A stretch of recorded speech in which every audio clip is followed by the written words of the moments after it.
Hey everybody, this is Lorelia, and today I want to talk about something you may have heard of, and it's called piggybacking, and it has to do with your credit. So just in case you're not sure what it means, a lot of times you may have heard someone say, usually parents do it for their children, or, some people even do it for their loved ones, depending on the relationship. And then some people just do it, I guess, just because they may know some people and they know that the person may be trying to increase their credit. So what you're doing is that you're adding someone on to a particular credit card that you have. So usually the person has a high credit score and they have a good paying history.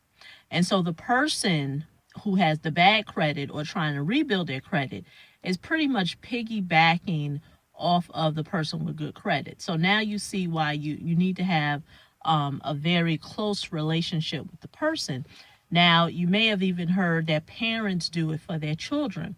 And someone asked me, Lorraine, is it a good thing or a bad thing? Well, I always say like this. It's a good thing if the person is a fiscally, financially responsible person and has a track record. And what do I mean by that?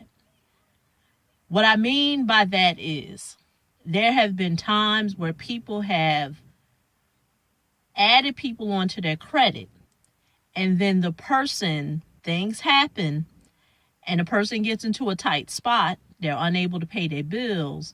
And then what happens is that person's credit now affects you.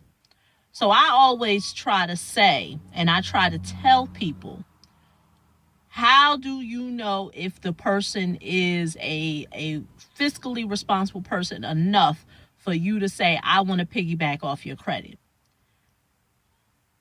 If a person has a good credit score, by all means, that may be a criteria. But if that person has a high credit score, but also carries a balance, that raises a red flag with me. And I explain to you what I mean why it raises a red flag. This happened to me in real life with a client that I know. A client of mine had a child in college, and she was someone who had a job, paid her bills on time. And when her child went to college, she added, her son onto her credit. And things were all good as long as she had that job. But what happened is that she lost her job. And when she lost her job, she was unable to pay her bills. And what happened is that balance that she was carrying got past due. And then from there, it got further past due. And then from there, it became charged off. Well, lo and behold, the client of mine, credit went down the tubes along with her sons. So what's the moral of the story? Be very careful. There are some people who are fiscally responsible enough that they pay the balance off before the bill comes or when the bill happens, and that's a good thing. But if you're someone, or the person that you're looking to piggyback on is someone who carries a balance, understand you can't control that. You can't control it.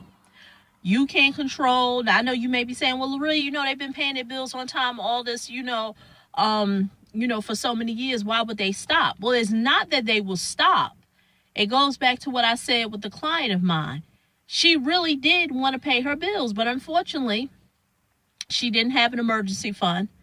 And a lot of times when you do have emergency fund, that fund is a lot of times not used for no credit card bills. It's to make ends meet.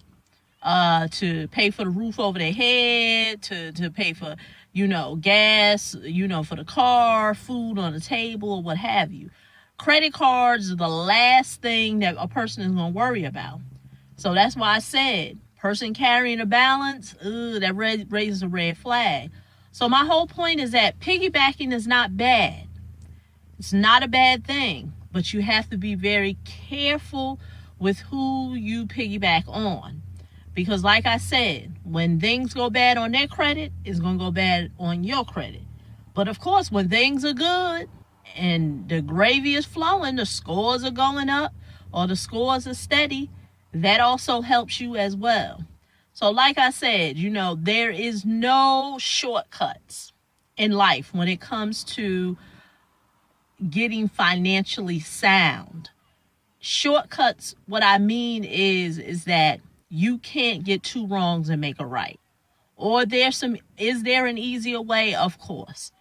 But understand, two wrongs don't make a right. You gotta be very careful with the decisions that you make. And so that's all I have for you folks. But what I do want to explain to you is that I'm bringing back by popular demand my 4-week class. But this time I'm going to tackle different topics. I'm going to do a beginner's class for someone who is just beginning their journey. They don't understand reading credit reports. They don't understand about disputing. They don't know how to put dispute information together. But then also there's going to be another class, which would be a more advanced class. And that class is for individuals who have tried to do some disputing, but there are some hard to remove items that they can't seem to remove. And that would be for people who have the bankruptcies, the foreclosures, the judgments, the tax liens, or what have you, child support issues, and even student loans. So like I said, that would be an advanced class. So I'm doing 2 classes, beginner's class and an advanced class. Beginner class will also talk about how to deal with debt collectors, how to put a dispute plan together to be able to dispute with them for your credit report, as well as getting them off your back.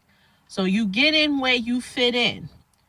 Many people have asked me, Lorelia, when will you do the duration classes? And so I'm bringing it back. All the details will be below there. For people who want the weekly accountability, where I'm still teaching. There's also a library of old videos, old classes that I have also put together, and that's at the Do-It-Yourself Credit Hub. But the classes that I'm doing is something totally separate. It's going to be new material that I'm releasing. And like I said, you get in where you fit in. Beginners and more advanced. So all the details will be below this video. I look forward to talking to you in the next video. Bye-bye.